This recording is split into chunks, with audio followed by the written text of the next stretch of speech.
Court में गिड़गिड़ाए केजरीवाल, मिल गया झटका। सीबीआई से कोर्ट ने मांगा जवाब, सीएम का बिगड़ा खेल। कोर्ट के फैसले से सिंघवी ने भी पकड़ लिया सिर।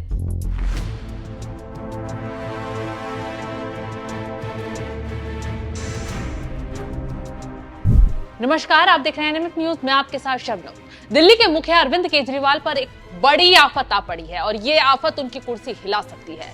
फिर एक बार हाईकोर्ट ने ऐसा झटका दे दिया है सीएम साहब को, ना सिर्फ केजरीवाल रोने लगे हैं बल्कि आतिशी सौरभ भारद्वाज, संजय सिंह की हालत भी खराब हो गई है।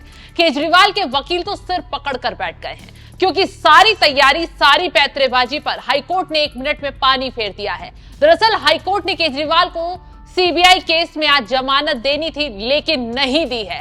क्या कुछ हुआ सुनवाई के दौरान, तो चलिए विस्तार से बताते हैं। दरअसल केजरीवाल की जमानत याचिका पर हाईकोर्ट ने सीबीआई को नोटिस जारी किया है।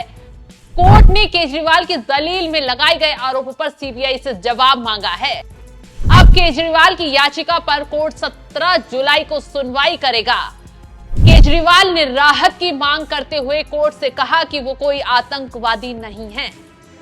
अरविंद केजरीवाल ने सीबीआई गिरफ्तारी और रिमांड को भी इसी अदालत में चुनौती दी थी। ऐसे आरोप केजरीवाल की याचिका में सीबीआई पर लगाए गए, जिससे न सिर्फ जज साहब हैरान है बल्कि सीबीआई भी जवाब देने के लिए तैयार बैठ गई है।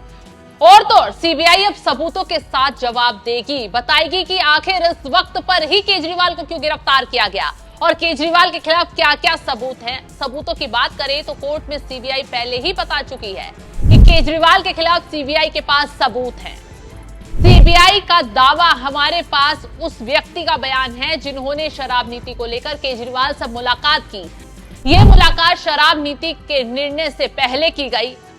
इस मामले में हमारे पास मगुंटा रेड्डी का भी बयान दर्ज है। इस बात के भी सबूत है कि साउथ ग्रुप ने कहा कि नीति इस तरह की होनी चाहिए। साउथ ग्रुप कोविड के दौरान निजी विमान से दिल्ली आया जब विमानों का संचालन बंद था। यदि पूरे घटनाक्रम को देखें तो पता चलता है कि कितनी तेजी से नोटिफिकेशन जारी किया गया है और इस मामले में शामिल सबसे ऊपर केजरीवाल थे। नीति के निर्माण में तय प्रक्रिया का पालन नहीं किया गया। जो रिपोर्ट साउथ ग्रुप ने तैयार की थी और सरकार को दी थी, उसे ही नीति बना दिया गया। प्रॉफिट मार्जिन 4% से बढ़ाकर 12% तक कर दिया गया। तो इन्हीं सबूतों की वजह से साउथ लॉबी की के कविता की जमानत याचिका खारिज हुई और यही सबूत केजरीवाल के लिए आगे काल बनते दिख रहे हैं। ऐसे में सुनवाई की तारीख जितनी आगे बढ़ेगी, केजरीवाल की दिक्कतें उतनी दोगुनी होंगी। यही वजह है कि केजरीवाल बार बार सीबीआई पर आरोप लगा रहे हैं कि सीबीआई कस्टडी में उन्हें प्रताड़ित किया जा रहा है। ऐसे में सुनवाई के दौरान केजरीवाल की दलील रखते हुए अभिषेक मनु सिंघवी की ओर से कहा गया, मुझे ईडी केस में ट्रायल कोर्ट से बेल मिल गई और उसके बाद ही मुझे गिरफ्तार कर लिया गया। मैं कोई घोषित अपराधी या आतंकवादी नहीं, मैं कुछ अंतरिम राहत मांग रहा हूं। जैसे ही अभिषेक मनु सिंघवी ने दलील दी, वैसे ही तैयार बैठी सीबीआई के वकील एडवोकेट डीपी सिंह ने जमानत याचिका का विरोध कर दिया और विरोध करते हुए उन्होंने कहा, उन्होंने गिरफ्तारी को चुनौती दी है, ये पहले से पेंडिंग है। जमानत के लिए पहली अदालत ट्रायल कोर्ट होनी चाहिए। तो दोनों तरफ की दलीलें सुनने के बाद हाईकोर्ट ने केजरीवाल को झटका दे दिया है और कहा है कि याचिकाकर्ता ट्रायल कोर्ट गए बिना सीधे वहां आ गए हैं।